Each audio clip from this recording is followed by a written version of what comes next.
Yeah, so when I was watching the Mavs game yesterday, the season opener, I kind of took it as a tale of two halves because when the game started, they came out kind of slow, sluggish. San Antonio, they kind of come out there and caught us off guard a little bit because they came in kind of feisty, like Harrison Barnes, um, Chris Paul, like they vets that provide stability. I kind of expected that. I didn't expect our offense to get off to such a sluggish start.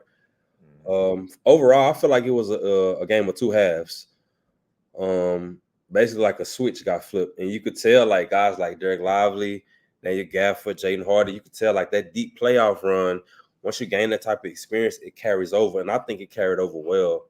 Stuff like that. I thought it was an entertaining game. You could tell there was rivals because it felt like a real playoff atmosphere. What you take from the game? Yeah, I think it was a good game for really both teams. Like I think on both ends, they both played well. Like neither team looked like they were like off their rocker when it came to offense. Like you said, both teams, like the Spurs especially, they came out kind of feisty, on fire. They were knocking down some shots. I really think the stories was that third quarter though. Like the Mavs, anytime you get a 40-point quarter, like I mean, you in good hands. So they was only down two, going into half, and then they get that 40-point quarter, and they up damn near 10. So I think Luka looked really good. Mhm. They was worried about his calf. He looked fine to me. He took a lot of shots, which I didn't like too much, but it's Luka, so I understand it. First game, he probably excited to get back out there. Klay had the question marks, obviously, and it's just one game, but he looked all right. I liked everything he was saying in the offseason, saying he wanted to get back to being a all NBA defender and he wanted to just find a shot again. And he was excited to play for a team like this. So I like what I saw from him. And then I think the biggest like positive for the Mavericks is that they got all their bigs back and healthy right now with Kleber, Powell. Obviously, you got Gafford, you got Derek Lively. Like they got a lot of bigs they can put in the game at any moment. I think that's gonna really help them out in the long run. So I like the Mavericks. Like I said, I think they got a real shot to do some things. Obviously it's just one game, so you don't want to get too Right, too right. overly critical or too, you know what I mean? But I like what I saw. I like the balance. I think they're gonna do some things this year for sure. Yeah, it was a situation where I felt like a lot of times we got real Luka centric because I know Luka is a ball stopper. It's just when you have a superstar, that kind of what comes with the territory. Yeah. Guys are kind of be standing around watching, but it was like times during the game, especially like when Luka was on the bench, when Kyrie was in the game, because I know Kid likes to have one of those guys in the game for the most Mhm. part. Kyrie was off the ball. Like I saw like Quentin Grimes and Najee Marshall, they was kind of more the ball handlers. And I just feel like from an offensive standpoint, we had way more versatility. And speaking of Klay Thompson, it was a play during I want to say the third quarter when we had that surge, as you mentioned before. Luka being a superstar that he is on offense, he has the ability to draw so much of attention on defense. Like four defenders catch themselves like looking at Luka, and the whole time you forget, oh, Clay's at the top of the key. Mm. And I'm thinking about the quality of jump shots that Clay will get. He always got like a good quality of jump shots with the offense that Steve Kerr runs, a lot of motion in the Golden State offense. Mhm. But with this Mavericks team, I feel like Kyrie and Luka, they just cause so much attention and they could disrupt a lot of things, cause a lot of havoc for like defenders. You'll kind of forget about Clay just by nature. And I feel like Clay is going to get a lot of great quality looks this season. I feel like this team I have great optimism in this team's offensive ability. I like our defense, guys with like Gafford, Najee Marshall, Derek Lively, and when Kyrie is engaged, I feel like he's a quality defender as well on the perimeter. But from an offensive standpoint, I feel like the sky's the limit for this team. Like you said before, like when Luka kind of like when he started looking good, we shot 22% in the third quarter to finish the game. We shot 43.2%. It was really a lot in that third quarter. Like I saw a multitude of guys hit threes, like Kyrie Irving hit a three, Luka hit a three, Klay Thompson hit a three. We just got going for real, and we didn't really. The lob wasn't even really in play last night. As we are Yeah. playoff run, the lob was a big part of our offense. I think I seen one lob get connected all night. Um, I'm highly optimistic about our offense this year. I think this may be the best offense that Luka has been a part of from the start of his career. No, yeah, and I think it should be. I think we talked about how like when you lose in the finals, you kind of get that taste of almost getting the championship and how it makes you become better. And I think we're gonna see that from Luca. I think with Luca and Kyrie, we know the dynamic can work. Obviously last night was more of a Luca game. Kyrie kind of was, I don't want to say absent, but he wasn't really his presence wasn't really as felt as it normally would be. Like he wasn't as engaged, it seemed like. But that's gonna happen throughout the season. I'm sure he's gonna have games where he kicks it up and Luka will be a little bit more absent. So they're gonna have like a little push and pull. But then with Klay, I think like you said, when he was in Golden State, there's a lot of motion. And then when you playing with a player like Steph Curry, and then also back in Klay's heyday, they were like, it was like pick your poison. Like even if you didn't leave him open, it was probably gonna hit the shot. So what Klay has working to his advantage now is that he's also playing with two other superstars who can also shoot the ball and also pass the ball.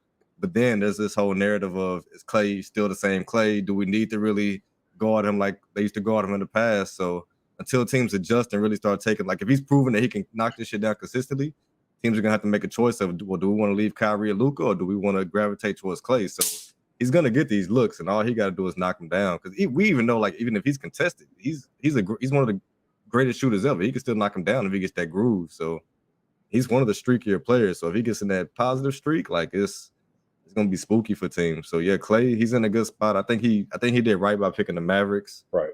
And just efficiency, like Derek Lively was just so efficient. He played under 30 minutes, but just on the boards, just making your easy field goals. He's just doing everything out there, and then being a defensive presence, like super efficient. Just especially going into that second year, we're not seeing no sophomore slump. He picking right up where he left off. So I like to see it. I like that for the Mavericks for sure. I'm glad you just spoke on Derek Lively. He had 15 and 11 last night, but I just feel like a player like that is such a luxury. You went to Duke. He's a pro's pro. Like you said, like that sophomore slump is non-existent right now, and the Mavericks are really relying on him, especially on the defensive end. He kind of blew me away with a pass he made. I think somebody gave it to him at the elbow. Somebody cut real quick. I think it was Najee Marshall, and he just shot off a pass with him to the paint. I think Najee Marshall got like an easy layup, and I'm just like, bro, like the evolution of you. I don't know what his ceiling is, to be honest with you. If he could become like an offensive threat, maybe like a low post hook, something like that, maybe like a 15-foot, like that LaMarcus Aldridge type jumper around that range, I feel like he could be real special. But as far as Klay go, how do you feel about the potential of what a big three could look like as far as Klay, Luka, and Kyrie? I think it's perfect because when I look at big threes, I usually prefer like having like a guard, a wing, and a big. What I like about the prospect of those three as a big three is that with Kyrie and Luka, like pretty much playing like they're pretty much 2-point guards. They really ball, like they like to have the ball in their hands. That's where they're most effective. But they can both drive, they can both finish, they can both shoot. So they both can be playmakers when they want to be. And so when you got a player like that that's a 3-level scorer, they garner so much attention. So like when you add in a third piece like Klay, who's a sharpshooter, when you open up the space for him and you're making the game easy for him, because we know Klay, the narrative, he ain't even got to dribble the ball. He can just catch and shoot, and we saw him take like 6 dribbles and score 30 points or whatever in a quarter, like something ridiculous. Like we know what he can do. So when you got two guys like that can get you them open looks and they're gonna require so much attention, it could be a perfect big three as long as obviously the health and he stays in form. So like I said, it's just one game, but the potential is like for this team that's through the roof right now. Yeah, I like the potential. I'm very optimistic. I just as the season goes along, I kind of I want to see us get off the faster starts. I feel like against the good teams, some teams you're just gonna have to start pretty fast off against. That's just how it goes though in the NBA. Though you start off slow. Luka didn't play in the preseason. You know what I'm saying? Coach Kidd had to kind of get that cliche halftime speech. I'm pretty sure he had one, but like I said, it was just pretty much the tale of two halves. And as far as the San Antonio Spurs go, Harrison Barnes was a bright spot. He had 17. Wemby had 17. Sohan had 18. Champagne, how you say it? Is it champagne? Champagne? I see that's how I say it. I just say champagne. I just say champagne. I don't do it. He was a bright spot. How you feel about Wemby? Because as a Maverick fan, I know that's like our rival for real. I like Wemby. I think Wemby is dope. It's a lot of raw talent. I feel like he has some rough spots, and I feel like he has some moments where he's definitely showed his potential. How you feel about Wemby last night? Last night, particularly, I felt like he settled for the three too much. I didn't like him hanging around the 3-point line that much. I mean, we know he can knock down that shot, but I don't want to see Wemby at that size shooting eight 3-pointers in a game. He went 1 for 8 from the 3. I don't want to see that, especially now that you got a true point guard that can get you in spots on the court and get you looks. Like, I don't want to see you hanging around the 3-point line and just jacking up threes. So that was the one thing that disappointed me. He's still a game changer on defense. He made some good defensive plays, and he's gonna always alter shots and kind of make things tough on the opposing team. But I want to see what he does in that next step in his game, like being able to like you got the vets around you now. Your team should be better than last year. I mean, it's just one game, so we're not tripping off a 0-1 start. The positive is that he has some help from his supporting cast. You know, like the plus minuses weren't great, but they showed they can put the ball in the bucket. Consistency throughout the starting lineup. We'll see what happens with the bench. I want to see Castle play a little bit more. Right. I think he played like maybe like 15, 16 minutes, something like that, close to that. But I want to see him play some more as he learns from Chris Paul. And then I want to see Wemby just take that next step being a scorer. I want to see him scoring 25 points a game. And I don't want it to be from threes. I want to see you dominating down low. Like you are, 7'4", 7'5" with that crazy wingspan. Like he needs to be going over the top of people and just have some. I get it. He's kind of light in the ass, but you skilled enough and you're good enough to be able to get that done. So I want to see 25 points a game from him this season for sure. Yeah, from the first half, they actually outplayed us pretty significantly, in my opinion. I feel like we were fortunate to be down by 2 going into the half. They shot 46% from the field, 36% from three. I thought they had a pretty good first half, but in the second half, you could kind of just tell like experience just outweighed everything for real. We came out, we was a more experienced team. I felt like we were a more cohesive team because for the most part, a lot of our players pretty much returned. I know we had a few moving parts going out, but a lot of that continuity still remains. It's just back in like Yeah. Quentin Grimes, Najee Marshall, Klay Thompson getting them more acclimated to the offense. But I feel like it was pretty much a good showing, especially like in the third quarter. I feel like that's where we really showed our potential. Another player I wanted to highlight was Chris Paul coming into this game because I was of the mindset that Chris Paul will put Victor Wembanyama in positions to score that he probably never see. Basically, like I could give you the ball in the spot. All you have to do is pick up the ball and pretty much put it in the basket. I feel like that alley oop connection. I feel like that'll be a force during the season. Bless you. Thank you. How you feel about Chris Paul last night? I mean, he wasn't the Chris Paul we've all come to know and love. He wasn't very efficient. But again, it's game one, so we're gonna have to see the team gel a little bit more. Obviously, it's a new team for him, new coach, new system, so he's gonna have to get familiar with everything. And then also, just playing with a guy like Wemby, kind of learning each other, learning like what spots Wemby prefers to get the ball in, this and that. So it's gonna be a little bit. Like I said, they didn't play terrible last night as a team. Chris Paul definitely this wasn't one of his best games, but even scoring wise, he wasn't that great. But I think he'll get it together. He still had 8 assists, 7 rebounds. Once he get the mid-range jumper going, like we know he can do, he'll be more effective, and then that'll open up the court a little bit more for Wemby. So yeah, he'll. I mean, I'm not too concerned about it. It's one game. He's also what 40? How old? He's about 40 now, right, Chris Paul? So I mean, I get it. It's one game, first game of the season. I'm not too worried about it, but he'll be better. I'm pretty sure he'll be better. The one element that I did notice that he provides is stability. Like I'm on record for saying everywhere that he goes, he creates stability, and you could kind of see like it was more of a stable offense when he was on the floor as opposed to last year. They had the Jeremy Sohan point guard experiment. Nobody was a fan of that. I feel like when Chris Paul is on the floor, it's just quality looks for everybody. You get a lot of open threes.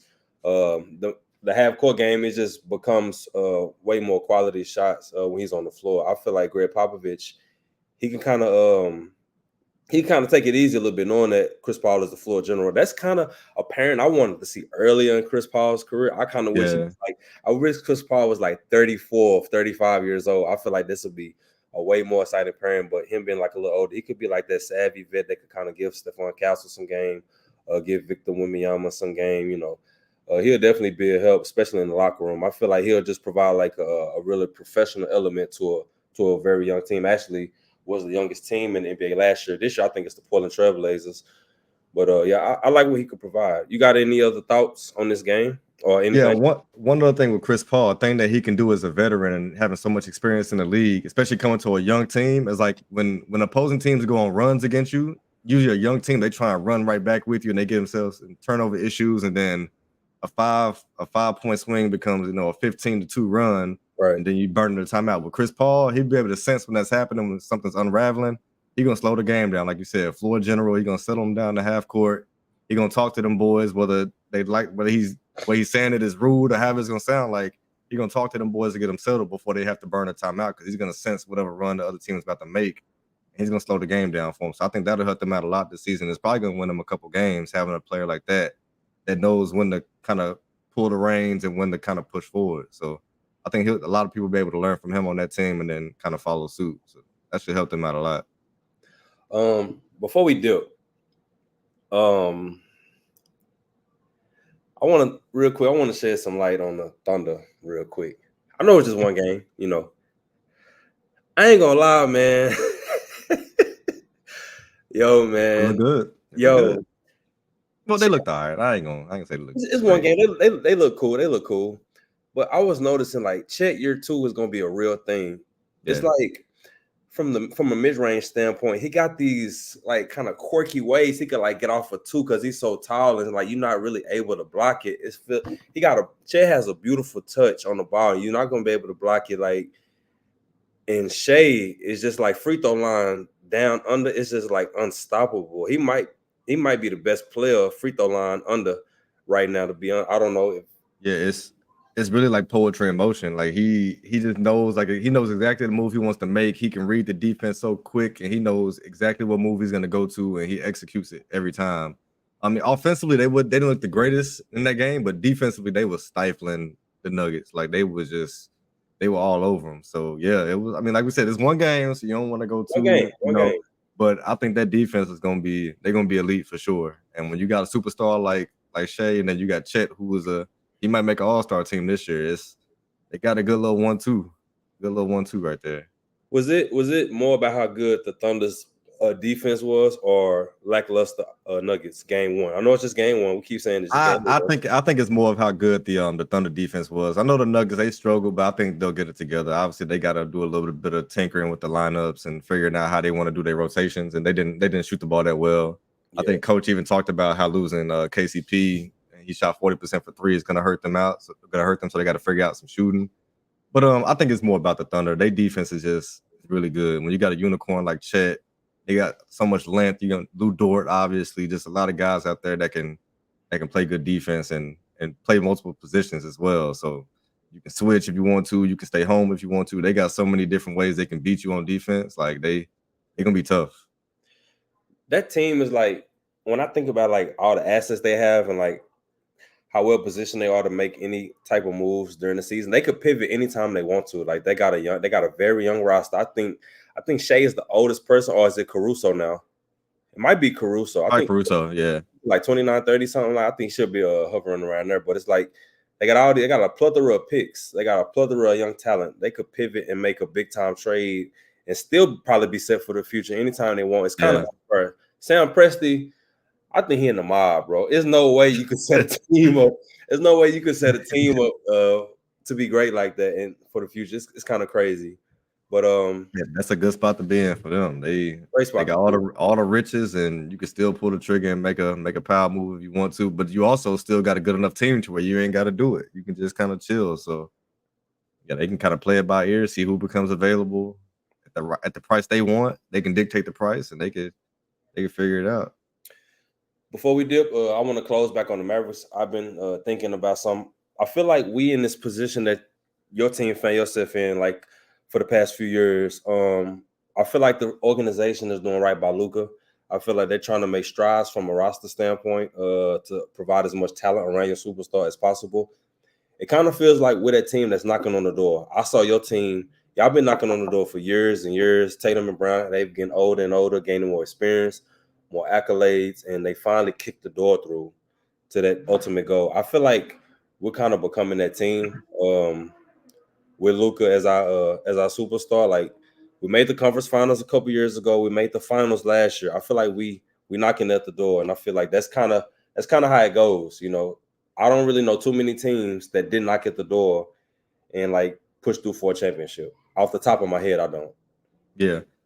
The only thing about that is, even though they're knocking on the door, you got to look at the other conference. As a team like you said, was knocking on the door for so long, then we finally got through. Mm-hmm. And I don't think they plan on leaving anytime soon. So that's the only. If the Mavericks don't get it, that'll be the only reason why. Is because it's already another team that got there first, and they got their superstars are younger, they just as hungry, and it's just it might just be bad timing for the Mavericks. I think they can get it done because I do like that bigs rotation they got, and then obviously having 2 all-world players is gonna help. But it could just end up being a case of just yeah, you're knocking on the door, but that team that's already there is just a little bit better. So I mean, we'll have to play it out and see. I was thinking the other day, that would really break my heart if we got to the finals again and we met y'all and we lost again. It was just because I don't want that. I don't want Luka to have that stain. I'm like, now you 0-2 in the finals. Now the narrative is gonna become, can Luka get his team through to win the championship? And I don't want that stain on him. Like, I'm cool with 0-1. Y'all was 0-1 like a couple years ago. That's fine. That's a good spot to be in because you gain the experience, you get the hunger.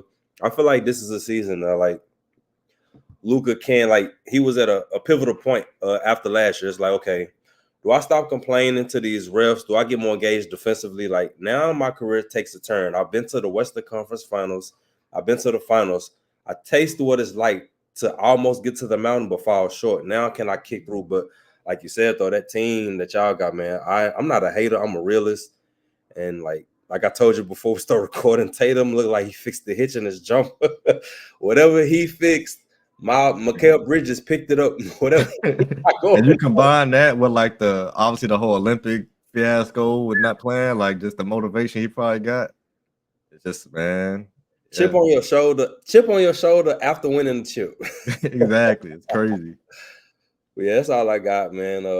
Maybe we could probably get together maybe in the next week or so whenever the games start piling up. We get some narratives going, stuff like that, see what we see. But I appreciate you for pulling up, my guy. Hey, y'all, man, hit the subscribe button, hit the like button if y'all want, comment. We'll comment back, whatever. Y'all have a blessed night.